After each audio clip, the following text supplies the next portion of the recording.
아침 일라디오. 안녕하십니까. 오늘 아침 일라디오 아나운서 오승원입니다. 올여름 수도권에 많은 비가 올 거라는 예보가 나오면서 정부와 지방자치단체가 침수 피해를 예방하기 위한 대책 마련에 분주한데요. 서울시의 반지하 주택 관련한 대책이 여전히 미흡한 게 아니냐는 지적이 나오고 있습니다. 지난해 폭우로 반지하 주민 4명이 사망한 뒤에 정부와 지자체가 각종 대책을 쏟아냈는데요. 서울 반지하 주택 약 21만 가구 중에 주거 이전이 완료된 곳은 1%에 불과한 것으로 나타났고요. 침수 방지 시설이 설치된 곳은 침수 대책이 필요한 주택 중에 30% 정도 수준인 것으로 파악됐는데요. 당장 폭우가 쏟아지면 비슷한 피해가 반복될 수밖에 없는 상황인 것 같습니다. 반지하 주택이 위험하다는 걸 알아도 다른 선택지가 없는 서민들에게는 삶의 터전일 수밖에 없는데요. 폭우가 내리면 사실상 각자 도생인 상황인 거죠. 그래도 대피할 수 있는 임시 거처를 미리 마련하는 것이라도 최소한의 안전을 확보할 수 있게 하는 현실적인 조치만큼은 서둘러 했으면 하는 바람입니다. 6월 13일 화요일 오늘 아침 일라디오 출발합니다.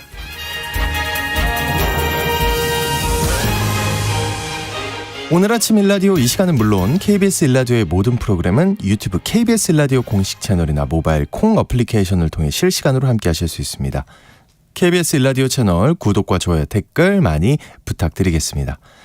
자, 화요일 시간에는 농수산 뉴스와 텃밭 가이드 준비되어 있고요. 장수직업 시간에는 장수직업은 고사하고 일하지 않고 쉬고 있는 청년들이 증가하고 있다는데요. 사회적 문제로 커지고 있는 이들의 현실이 어떤지 좀 더 들여다보겠습니다. 자, 오늘 청취자 여러분 참여하실 퀴즈 드립니다. 장마철 집중호우에 대비해 산림청에서도 대책을 내놨는데요. 주민 대피 시간 확보를 위해 24시간 전에 제공하던 이것의 예측 정보를 48시간 전으로 앞당겨 제공하기로 했습니다. 이것은 비탈지대의 돌과 흙 등이 아래쪽으로 무너져 내린 현상인데 무엇일까요? 정답과 텃밭 가이드 시간에 궁금한 질문들 있으면 보내주시죠.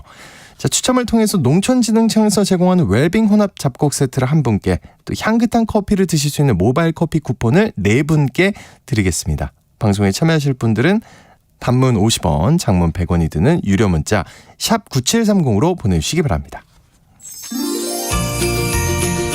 유익한 정보와 살아있는 이야기가 있습니다. KBS 오늘 아침 일라디오.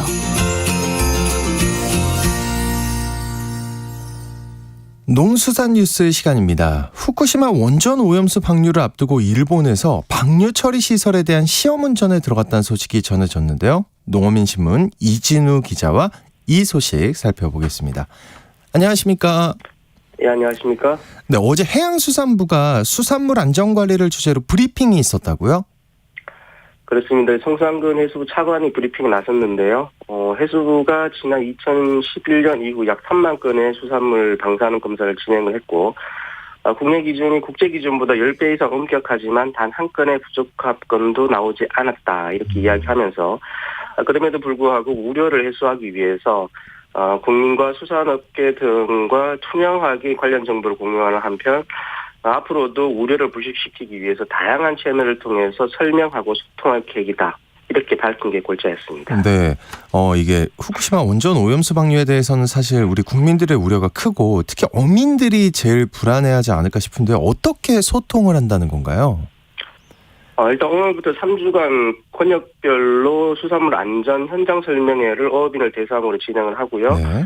국민들을 대상으로는 이전 시간에도 한번 전해드린 내용입니다만은 수산물 안전 국민 소통단이나 또 국민 신청 방사능 검사 제도, 그리고 또 검사 정보를 메일로 받아볼 수 있는 메일링 서비스 등을 통해서 적극적으로 안전성을 알려나가겠다, 이런 겁니다. 그리고 방사능 검사도 계속 확대해서 안전한 수산물만 공급될 수 있도록 노력하겠다는 게 해수부의 입장입니다. 네, 근데 내용을 들어보니까 이전에도 정부가 계속 해왔던 이야기가 아닌가 싶은데요. 특히 그 소비 감소가 발생하게 되면 어민들의 피해가 제일 우려되는 대목인데 이에 대응하는 대책은 거론이 됐나요? 그렇습니다. 일단 우리 수산물이 안전하다는 걸 적극적으로 공부해서 이 소비가 감소하지 않도록 하겠다는 게 정부의 중심 기조인데요. 네. 우리 바다와 우리 수산물은 안전하다는 게 뭐 정부 기본 입장인 있기 때문인 것 같습니다. 그럼에도 불구하고 실제 소비 감소가 발생할 것을 염두에 두고 민간을 포함해서 최소 7만 톤에서 25만 톤의 수산물을 이제 비축하는 것을 검토하고 있다고 하고요. 더 심각한 상황이 온다 그러면 추가적으로 대책을 추진할 계획이라고 했습니다. 이에 대해서는 정부, 여당 그리고 대통령실까지도 공감하고 있다는 게 송 차관의 설명이기도 했습니다. 그러면은 해수부가 이렇게 안전을 장담하는 이유는 어디에 있는 건가요?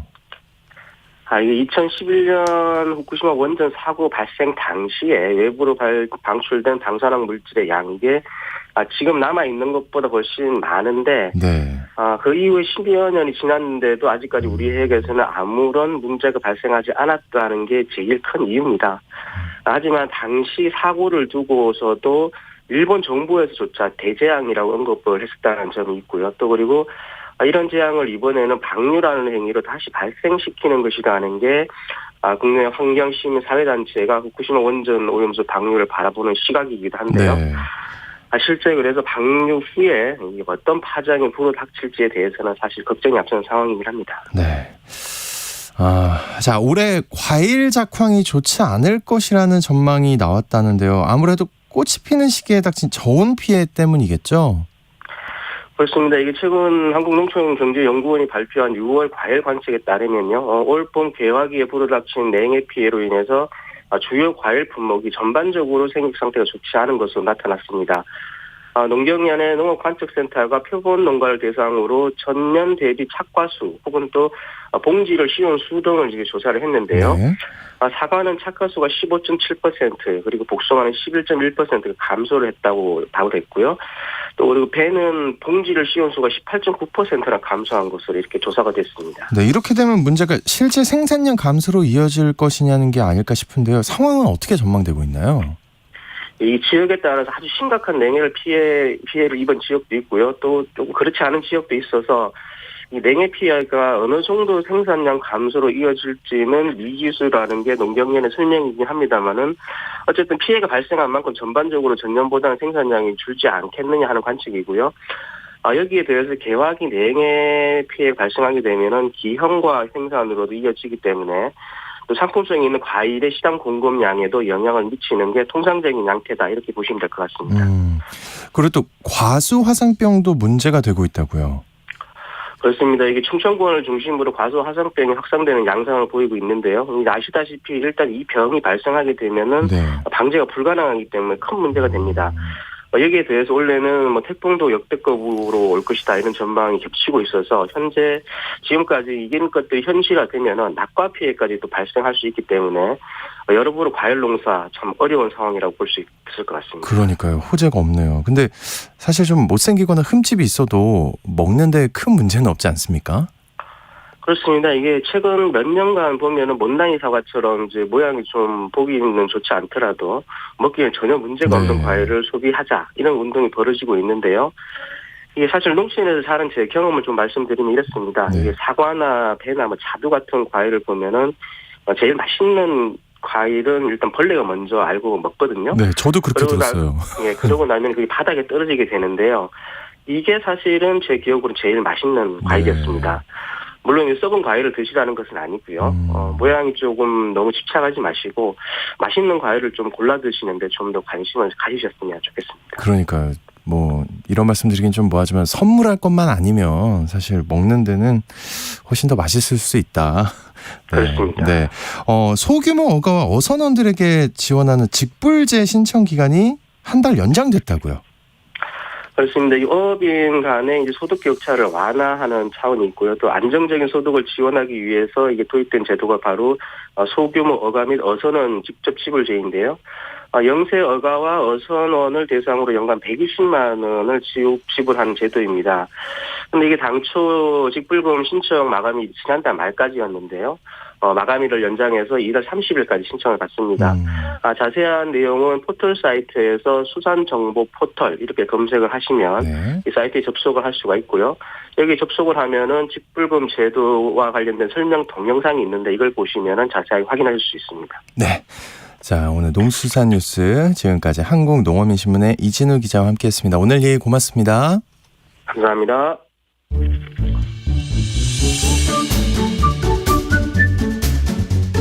아침을 여는 기분 좋은 습관. KBS 오늘 아침 1라디오.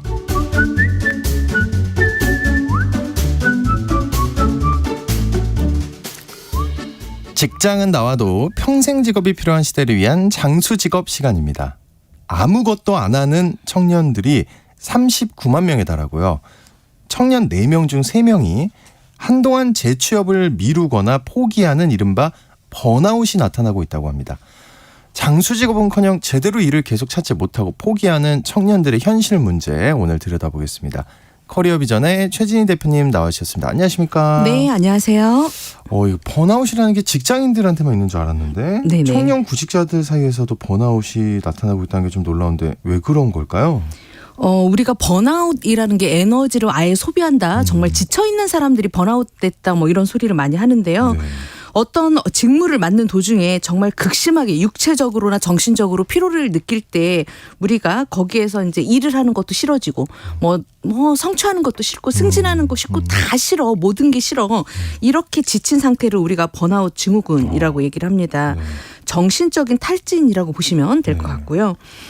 청년들 사이에서 이런 번아웃을 겪는 원인으로는 청소년기에 과도한 입시 스트레스를 바로 이해가 받았죠. 되는데요. 예. 그런데 청소년기에 사실 입시 스트레스를 받고 대학만 가면 괜찮아. 부모님들이 항상 얘기하잖아요. 야, 대학 가면 다 풀려. 대학만 입학해 해서 대학을 막상 입학을 했는데 오히려 못하다는 거죠. 그러니까 고용도 불안하고 취업처도 힘들고 취업 준비하려고 보니까 대학 때 놀기는커녕 뭐 미팅 한번 제대로 하지 못하고 계속 도서관에서 자격증이며 뭔가 인턴십하며 뭐 이런 생활을 하다 보니까 본인이 미래에 대한 불만 그리고 내가 과거에 공부했던 거에 대한 이런 불만 모든 것들이 다 이제 불만이 되는 거예요. 그래서 이런 젊은 층을 이런 불만들이 불만과 불신 이런 것들이 젊은 층을 좀 감싸고 있다 보니까 이런 현상이 나타난 것 같고요.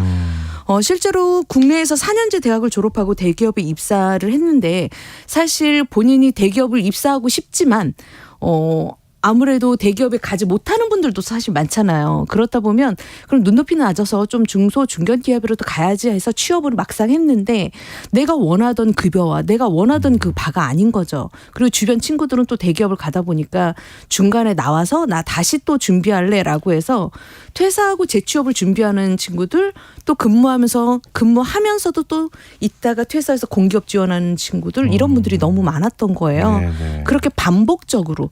그래서 또 취업이 안 되면 또다시 잠깐 뭔가 대기업 취업 못하면 다시 또 중견기업 갔는데 거기 가보니까 또 그런 거예요. 그러면 이런 생활들이 계속 뭐 취업했다가 이직했다가 뭐 퇴직했다가 이런 생활들이 반복적으로 이루어지니까 그 상황에서 본인 자체도 이제 지친 거죠. 그래서 번아웃 됐다. 어차피 나 또 취업돼도 어차피 또 마음에 안 들 건데 그건 뭐 내가 만족한 기업도 아니고 그러려면 나 그냥 포기할래. 이런 상태가 돼버린 거예요. 울고 싶네요. 그냥 얘기 듣는데. 근데 그 재취업 활동을 포기한 청년들이 생각보다 많은가 봐요. 네, 많습니다. 통계청에서 매년 이 15세 이상 가구원을 대상으로 매달 경제활동 인구조사를 실시를 하고 있습니다. 이 통계청의 경제활동 인구조사에 따르면 지난해 15세에서 29세 청년 비경제활동 인구 중에 학업이나 취업 준비에 활동 없이 그냥 쉬고 있다. 이런 청년은 약 39만 명이라고 합니다. 그런데 이들 39만 명에 대해서 한 언론사가 고용노동부하고 같이 분석을 좀 했는데요. 취업 준비 등 이런 활동 없이 그냥 쉬고 있는 사람들이 39만 명이고 그 39만 명 중에 29만 명이 직장 경험이 있었다는 거예요. 보통 우리가 취업을 못해서 쉬는 건 이해가 갔거든요. 그런데 직장 생활을 했으면서도 이렇게 쉬고 있다는 게 더 큰 문제인 것 같아요. 저도 이 결과 때문에 좀 약간 놀라기도 했었는데요. 네.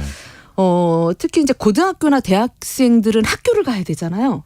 이 고등학교나 대학생들조차도 학교도 안 가고 그렇다고 취업 준비도 하지 않고 직업 훈련도 받지 않고 그냥 손을 놓은 상태로 있는 사람들이 늘어난다는 게 좀 문제인 것 같습니다.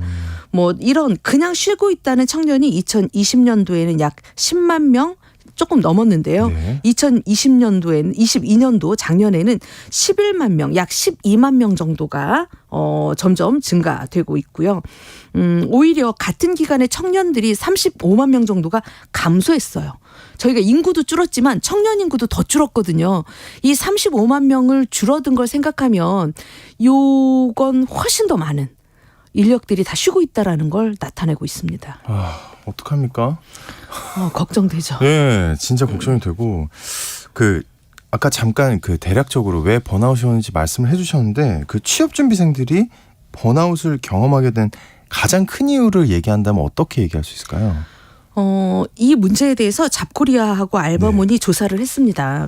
번아웃을 경험한 취준생들의 69%가 취업 준비 비용이나 생활비가 부족해서 경제적으로 어려워서 이 번아웃 상태에 돼 있다라고 했는데 저는 학생들을 가르치고 있어요. 그러다 보니까 이걸 현장에서 봅니다. 왜냐하면 토익 점수, 영어 점수가 있어야 되는데 토익 시험 매달 보려면 그 비용도 많이 들고 그렇죠. 자격증 시험 볼 때마다 응시료도 계속 있는 거고 우리가 학교에서 받은 교육만 가지고는 경쟁력이 없다라고 해서 또 교외에서 하는 뭐 기업들에서 하고 있는 이런 교육들도 받으려면 또 교육비도 있어야 되고 그러다 보니까 차라리 취업 안 할래 이 상태가 올만도 할 것 같은 생각이 듭니다. 네.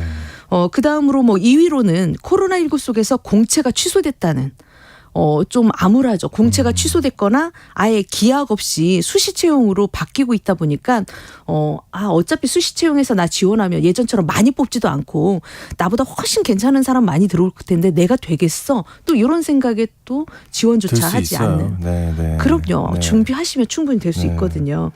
또 부모님이나 지인들이 관심과 기대가 너무 부담이 돼서 그래서 우리 주변에 혹시 청년들이 취업을 안 하고 있으면 너 지금 뭐해? 언제 취업할래? 이런 소리 안 해주셨으면 좋겠어요.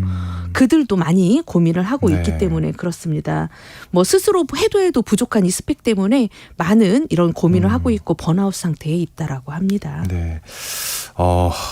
근데 참 시장이 안 좋잖아요, 지금. 네네. 공채가 취소되고 연기되고 기약도 없고 이런 채용 시장의 문제가 지금도 그런가요? 코로나 때 이제 끝났잖아요. 코로나가 끝났으니까 지금은 일자리도 많이 늘어났고 네. 사람들 많이 뽑는 거 아니야? 이렇게 네. 많이 생각을 하실 것 같아요. 네네. 코로나가 끝났지만 코로나로 인해서 많은 변화가 있었죠. 왜냐하면 우리가 이제 보통 오프라인에서 했던 이런 행사들이 이런 게 온라인으로 하다 보니까 인력도 많이 필요가 없었고요. 기술도 많이 발달됐기 때문에 그만큼 이런 감축도 많이 일어났습니다. 그래서 아무리 코로나가 끝났다라고 하더라도 예전만큼의 인원을 많이 채용하지는 않습니다. 이제 이런 기술적 변화에 의해서 그렇습니다. 네네. 그리고 대기업 같은 경우도 수시 채용, 상시 채용 이래서 특히 직무 맞춤형이라고 해서 각 부서별로 우리 부서는 우리가 알아서 뽑을 거야 필요할 때마다 이렇게 얘기하는 거예요. 그러다 보니까 사실 이런 청년들한테 가장 큰 기회가 상반기 공채와 하반기 공채가 네. 가장 기대를 하거든요. 그래서 상반기에 떨어진 사람들은 하반기 공채 한 번 더 도전해보고 그래도 안 되면 내가 좀 눈높이를 낮추겠어 이런 마음을 갖고 있는데 그거조차가 지금 없어진 상태고 그러다 보니까 대규모 공채가 없다고요? 네, 많이 없어졌습니다. 보통 정권이 바뀌는 첫 해에는 공채를 좀 많이 뽑거든요. 그래서 그나마 이번에 금융권에서는 공채를 좀 많이 늘린 편입니다. 다른 업종에 비해서. 그리고 조선업도 많이 이제 저희가 코로나19 이전에 조선업이 많이 불황이었지만 지금 새롭게 조선업이 조금 경기가 좋아지고 있으니까 그쪽 업종을 좀 분석을 해서 우리 청년들이 도전을 하실 때 무조건 직무별로 보는 것도 중요하지만 이 직무를 어느 업종에서 하는지도 되게 중요하거든요. 업종 분석을 좀 해보시고 그쪽 시장으로 좀 눈을 바꿨으면 좋겠습니다. 네. 근데 이 청년들이 좀 이런 번아웃을 겪는 것과는 별개로 청년들을 찾는 일자리는 좀 많이 있나요? 어떤가요? 청년들이 찾는 일자리는 약간 요즘은 불안하긴 한데. 저 좋은 소리 하고 싶은데 이렇게 자꾸 네, 죄송합니다. 어떡합니까, 아침부터. 네. 청년들이 찾는 일자리는 요즘 청년들은 정말 규모가 아니라 워라밸을 느낄 수 있는 나의 삶을 찾을 수 있는 이런 직장을 원하거든요. 그런데 규모가 작은 기업들은 삶을 찾기는커녕 야근도 해야 되고 쉽지 않죠. 그렇죠. 너무 더 이게 힘든 거예요.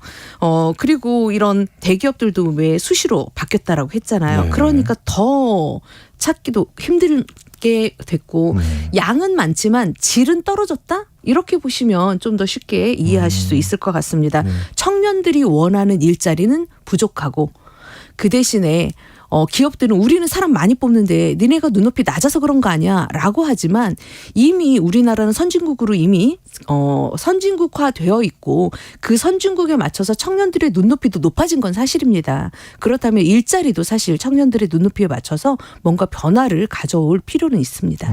네, 저도 그렇게 생각을 해요. 그 번아웃을 겪는 청년들이 많아지면 좀 사회적으로 손해지만 개인적으로도 어려움이 있을 것 같은데요. 네. 어떨까요?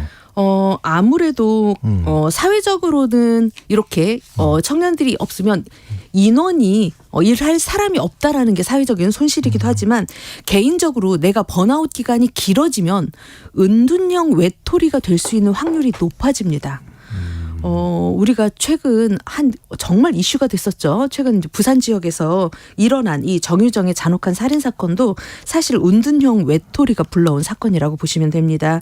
정유정의 경우를 보면 2018년도에 고등학교를 졸업한 이후에 5년 동안 별다른 직업이 없었어요. 할아버지가 벌어서 이제 이 손녀를 먹이고 뭔가 용돈을 주고 다 했었기 때문에 본인은 집에서 은둔형 외톨이로 생활을 했었는데요. 그러다 보니까 이런 은둔형 외톨이가 좀 많아진다라고 하면 아무래도 사회로 나오는 청년들이 없기 때문에 인원도 좀 줄어들 뿐만 아니라 출산율도 낮아졌기 때문에 일할 수 있는 인구도 점점점 줄어들었거든요. 그래서 취업하는 포기하는 사람들도 좀 많이 늘어나고 있고요. 그래서 본인이 좀 내가 번아웃을 했다라고 했을 때 저는 한 달 정도 정말 아무것도 안 하는 걸 차라리 쉬었으면 좋겠어요.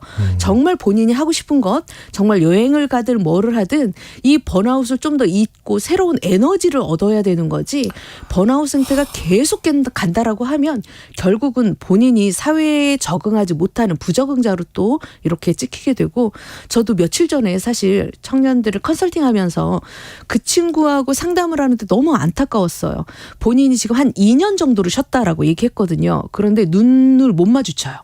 이렇게 초점을 못 마주치고 약간 뭔가 대화를 할 때 약간 부정적인 이 견해가 너무 큰 거예요. 보여지는 거죠. 그래서 저는 이 친구를 어떻게 해서든 취업을 시켜주고 싶은데 이 친구 면접 가면 백발백중 떨어지겠구나라는 게 느껴졌어요. 그 정도로 본인은 스스로 모르지만 이미 여러 사람을 상대하는 면접관이나 인사 담당자는 충분히 딱 보자마자 느낀다라는 거죠. 그래서 될 수 있으면 번아웃 상태가 3개월 이상 가지 않도록 본인이 좀 관리를 해야 되지 않을까 생각을 합니다. 네. 부정적인 상황일 때 자꾸 부정적인 글만 보이고 왜. 네, 맞습니다. 완전히 끊어야 되거든요, 그거를. 네네. 좀, 이 우리 방송을 듣는지 어떤지 모르겠지만 선배의 마음에서 그랬으면 좋겠다 하는 생각이 들고요. 그 정부도 그냥 손 놓고 있지는 않을 것 같은데 대책이 있을까요? 네, 청년들의 번아웃이 된 이후에 뭔가 대책을 세우면 사실 이미 늦어버린 것 같아요. 우리나라 정책은 항상 뭔가 사고가 터지거나 무슨 일이 있거나 항상 이런 이후에 뭔가 정책을 세우려고 하잖아요. 그래서 정부도 이번에는 이미 이 사태를 보니까 방지하겠다라는 차원으로 정책을 좀 준비를 하고 있습니다. 네네. 네. 이런 번아웃이 되는 청년들을 방지하기 위해서 재학 단계부터 그러니까 실업자가 된 이후에 뭔가 이들을 위한 교육을 시켜주는 게 아니라 재학하고 있는 단계부터 취업 지원을 강화할 계획이라고 합니다. 고용노동부는 지난달 30일 SK 하이닉스, 삼성전자, 포스코 등 주요 72개 기업과 함께 서울에서 2023 미래 내일 일 경험 사업을 발대식을 열었습니다. 일 경험에 대해서. 네. 그래서 요 취업 준비 초기 단계에 학생부터 졸업 전후 학생까지 약 2만 명에게 다양한 유형의 일 경험 프로그램을 단계별로 지원할 예정이라고 합니다. 청년들이 졸업을 유예하고 나 인턴십이라도 해야지 뭔가 내가 경험을 쌓아야 취업되잖아 이러면서 취업을 안 하고 졸업 유예하는 학생들이 정말 많거든요. 그렇게 졸업 유예를 하고 혼자서 노력하지 말고 기업이 도와줄게. 기업에서 스스로 니네가 일 경험할 수 있는 일자리를 좀 더 많이 만들어줄게라는 이런 정책을 펼친 거죠. 네. 그 대신에 이제 청년들이 원하는 경험을 쉽게 찾고 선택할 수 있도록 다양한 프로그램을 한데 모아 통합 공고하는 방안도 추진 중이라고 이건 합니다. 괜찮네요. 네, 그렇죠. 청년들이 아무리 좋은 일자리가 있어도 몰라서 못 가는 경우도 많은데 이건 좋은 정책이라고 생각이 듭니다. 네. 기존에는 대기업들이 주로 대학을 졸업한 미취업자들을 대상으로 기업별로 맞춤형 이런 취업 프로그램을 진행을 했었는데요. 그리고 그중에서 교육을 시켜서 교육생 중에서 실력이 탁월한 애들을 뽑아갔어요. 수시로. 그러다 보니까 아무리 그 기업 가도 왜 이렇게 나한테는 일자리가 없는 거야. 도대체 어느 쪽으로 가야 내가 취업을 할 수 있어라고 하는데 이렇게 기업들이 직접 경험해서 가르치고 검증된 애들을 뽑아가니까 취업하기 수시로 취업하기가 그렇게 힘들다라고 얘기하는 거예요. 그만큼 기업에서 이런 뭔가 일 경험을 많이 열어놓을 예정이라고 하니까 이런 거에 좀 적극적으로 참여해서 내가 스펙은 부족하지만 내가 지방대지만 일 하나만큼은 정말 잘해. 그걸 현장에서 보여줬으면 좋겠어요. 그래서 추천으로 이제 면접까지 좀 갈 수 있는 그런 기회가 생겼으면 좋겠습니다. 네. 이렇게 졸업 후에 미취업자가 되기 이전에 대학생 단계부터 일 경험을 할 수 있는 제도를 만든다니까 정말 다행인데요. 조금 제가 걱정인 건 이런 제도들을 만드는데 경험으로만 끝나고 정규직이 안 되는 이런 또 제도들이 워낙 많다 보니까 청년들이 또 실망을 할 수 있을까 봐 정부에서도 이거를 조금 더 신경을 써서 일 경험도 하지만 그 안에서도 채용형 인턴십하고도 또 연계해서 그 다음 단계까지 올라가는 디딤돌이 될 수 있는 정책이었으면 좋겠습니다. 네, 제발 그랬으면 좋겠습니다. 오늘 장수직업 일하지 않고 쉬는 청년들에 대한 사회적 고민을 다뤄보는 시간 가져봤습니다. 커리어 비전의 최진희 대표님과 함께했습니다. 오늘 고맙습니다. 네, 감사합니다.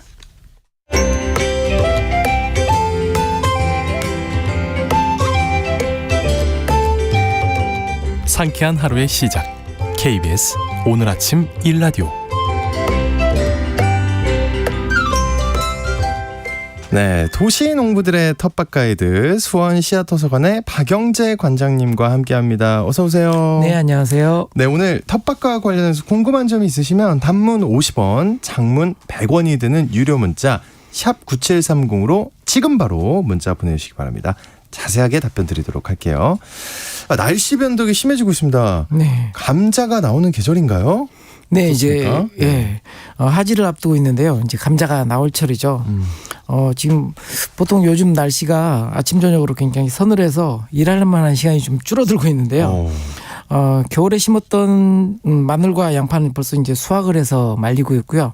이제 하지에 이제 이렇게 감자를 수확하게 되는데 이런 뿌리 작물들은 되게 수확한 다음에 그늘에서 말려주어야 합니다. 네. 감자를 수확하면 정말 좋아 그러면서 이렇게 바로 쪄먹고 싶잖아요. 네. 네. 근데 사실은 좀 바람이 통하는 그늘에다 말렸다가 먹어야 보관도 잘 되고요. 예, 맛도 훨씬 좋아집니다. 야, 진짜 몰랐어요. 바로 먹는 줄 알았는데. 네. 네, 왜 그러는 거예요? 왜 말려야 되는 거예요? 보통 이제 큐어링이라고 하는데요. 네. 상처를 치유한다는 의미를 가지고 있습니다. 상처가 나요? 네, 수확하면서 흙이라든지 모래에 이렇게 긁혀서 상처가 나고요. 그다음에 이제 상처를 통해서 유해한 균들이 이렇게 침투하는 것을 이제 막아주는 게 이 큐어링이라고 합니다. 네. 그리고 이제 맛도 좋아지고요, 보관도 잘 되고요. 이렇게 수확하면 말려야 하는 것들이 대부분의 이제 뿌리 작물들인데요. 보통 마늘, 양파, 감자, 고구마 같은 작물들은 한 2주일 정도 네, 이렇게 말리고 말려야 되고요. 그다음에 이제 당근, 무, 약혼과 같은 작물들은 3일 정도로 말립니다. 그래서 이제 이런 당근, 무, 약혼 같은 경우는 이렇게 짧은 이유는 너무 말리면 쭈글쭈글해지고 그쵸. 식감이 좀 떨어지기 때문입니다. 그렇군요. 또 장마철도 다가오고 있고 날씨도 습해지고 있는데 병해충에 더 신경 쓸 시기라고요. 네, 요즘 이 소나기도 오고 그다음에 맞아요. 폭염도 오고 이게 이제 반복이 되면서 병해충 발생에 대한 관심이 굉장히 높아지고 있는 상황입니다. 인터넷에 이런 관련된 정보들을 알려주는 사이트가 있어서 오늘 좀 소개를 해드리려고 하는데요. 재단법인 국가농림기상센터에서 운영하고 있는 농작물 병해충 예보 시스템이라고 되어 있습니다. 네. 아직 다양한 작물을 다루고 있지는 않지만 고추와 여타 과수 작물들의 병해충 발생에 대한 정보를 다루고 있어요. 여러분이 농사하고 있는 지역의 주소를 이렇게 입력하고 해당 작물을 선택하면 해당 작물에 대한 병해충 정보가 이렇게 쫙 뜹니다. 네. 주로 습도와 기온 조건을 모니터링해서 병 발생에 관련된 환경 조건이 갖춰졌는지를 이렇게 알려줍니다. 네. 농작물 병해충 예보 시스템. 이거 근데 자주 체크를 해야겠네요. 네. 농작물 병해충 예보 시스템에서는 안전, 예보, 주의, 경보 이렇게 네 가지로 이렇게 구분해서 병 감염에 유리한 날씨 조건이 아닐 때에는 안전으로 네. 그리고 앞으로 비가 오거나 높은 습도를 보이는 날씨가 된다면 감염 위험이 높아지는 단계를 예보로 표시하고 있고요. 또 2, 3일 내에 비가 올 확률이 높다면 방제를 고려하여 이제 예방할 수 있는 단계로 주의로 이렇게 표시하고 있습니다. 가장 높은 단계인 경보의 경우에는 미리 예방하지 않았다면 방제를 고려해야 하는 마지막 단계로 이렇게 표시하고 있습니다. 네. 이전 3일 그리고 앞으로 7일 이렇게 열흘간의 정보를 다루고 있습니다. 따라서 자주 들어가서 내가 사는 지역, 내가 심은 작물에 대한 병해충 발생 가능성에 대해서 눈여겨볼 필요가 있습니다. 네. 이 정보는 실제 발생한 병해충을 관찰해서 나온 것이 아니고요. 네. 병해충이 발생할 기상 조건을 종합해서 나온 것이기 때문에 무엇보다 밭에 가서 작물을 잘 살피는 것이 우선되어야 하고요. 함께 예방적으로 이렇게 습도가 높아지지 않도록 이렇게 풀 관리라든지 이런 잎이라든지 가지 정리 이런 거 잘해줄 필요가 있습니다. 특히 이제 병해충 방제 시기 같은 거를 참고해야겠네요. 네. 병해충 방제의 경우에는 비가 오지 않는 날씨에 이루어지기 때문에 농작물 병해충 예보 시스템에서는 방제에 적합한 날도 이렇게 농약 살포 날씨 지수를 통해서 이렇게 좋음과 나쁨 이렇게 구분해서 네. 알려주고 있습니다. 아직은 밭작물로는 고추만 나와 있고요. 사과, 배, 복숭아, 포도와 같은 과수작물을 중심으로 다루고 있습니다. 기상청, 농촌진흥청, 한국기상산업기술원이 함께 연구해서 만들어낸 작품인데요. 병해충을 여러분의 밭에서 육안으로 확인할 수 있도록 병해충에 대한 사진 자료도 아주 이렇게 자세하게 나와 있습니다. 어떤 병의 식물이 내 병 보이는데 이게 어떤 증상인지 모르실 때는 좋은데요. 네, 사진 자료가 있으니까 이렇게 참고하시면 될 것 같고요. 아니면은 이제 오늘 아침에 네. 오늘 아침 일라디오를 통해서 예. 질문하셔도 되고요. 네.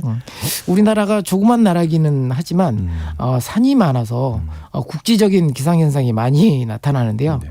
이렇게 지도상으로 농사 짓는 지역의 날씨를 고려한 예보 시스템이 갖춰져서 농사를 하는 분들에게 유익한 정보가 제공되고 있다는 거 알아두시면 좋을 것 같고요.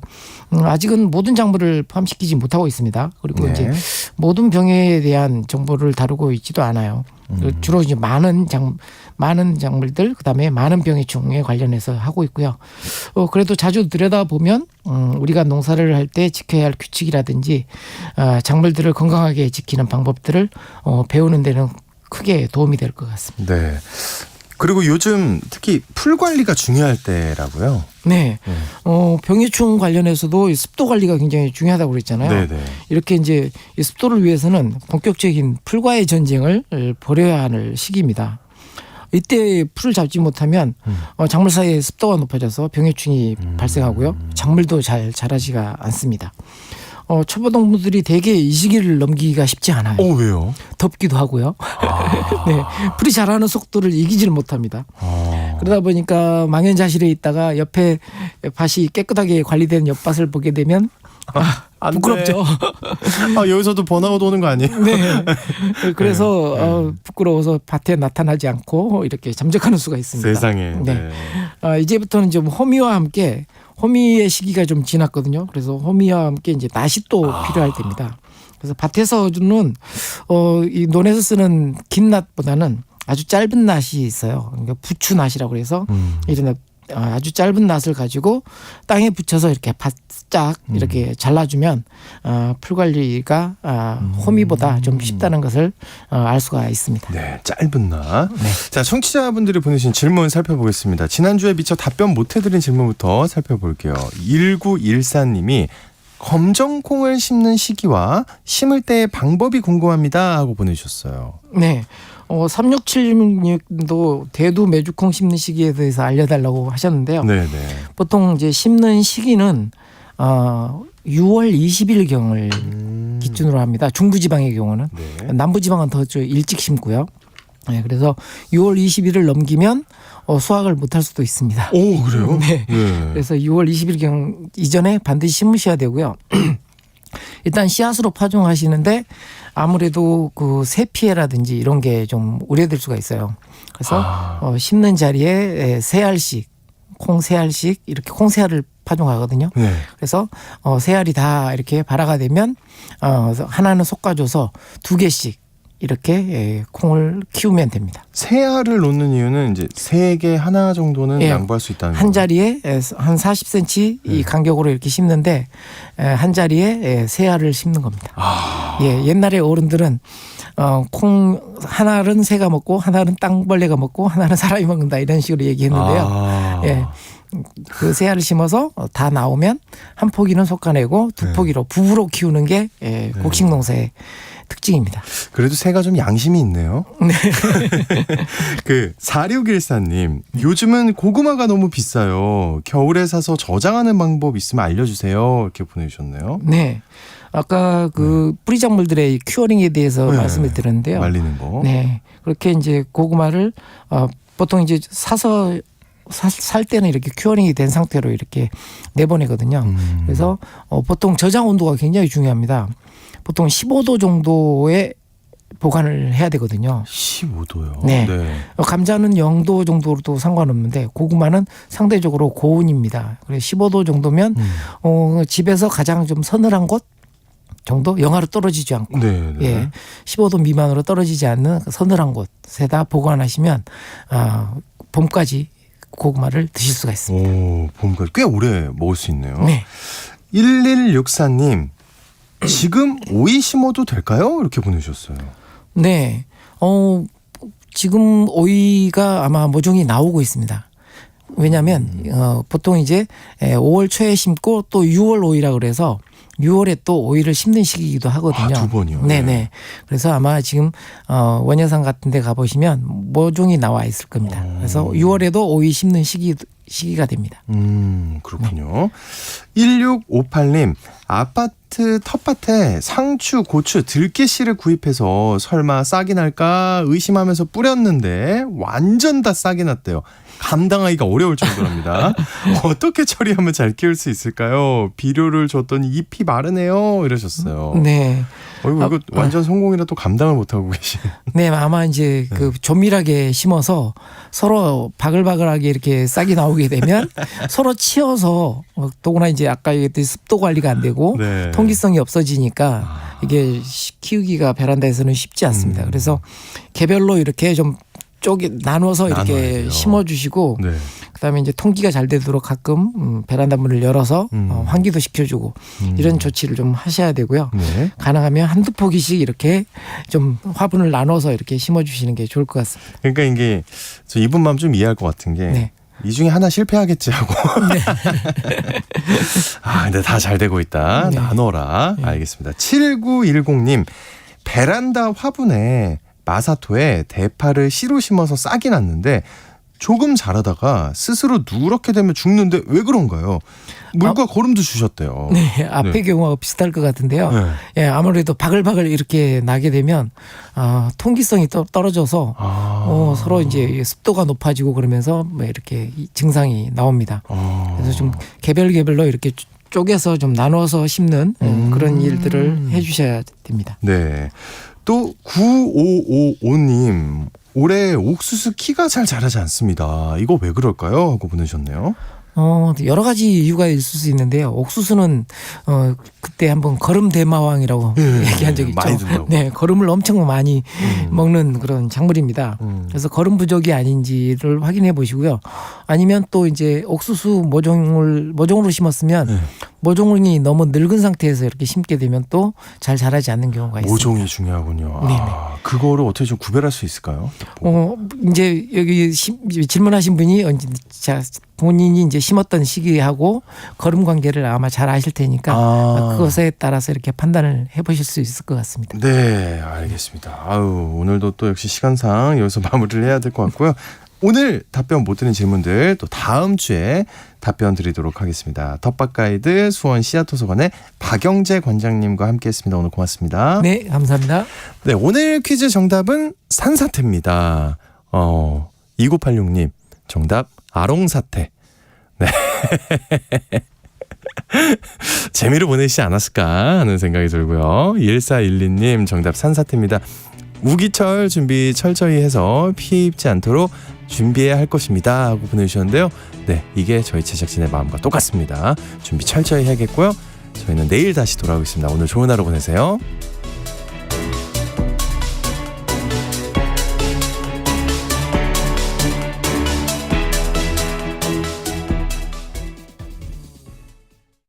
일년에 한 번 이상 농지를 경운하고 용배수로를 정비하여 농지의 기능 유지에 최선을 다하는 우리의 청년들. 영농이 불가능한 폐경지를 제외하고 직불금을 신청하는 우리의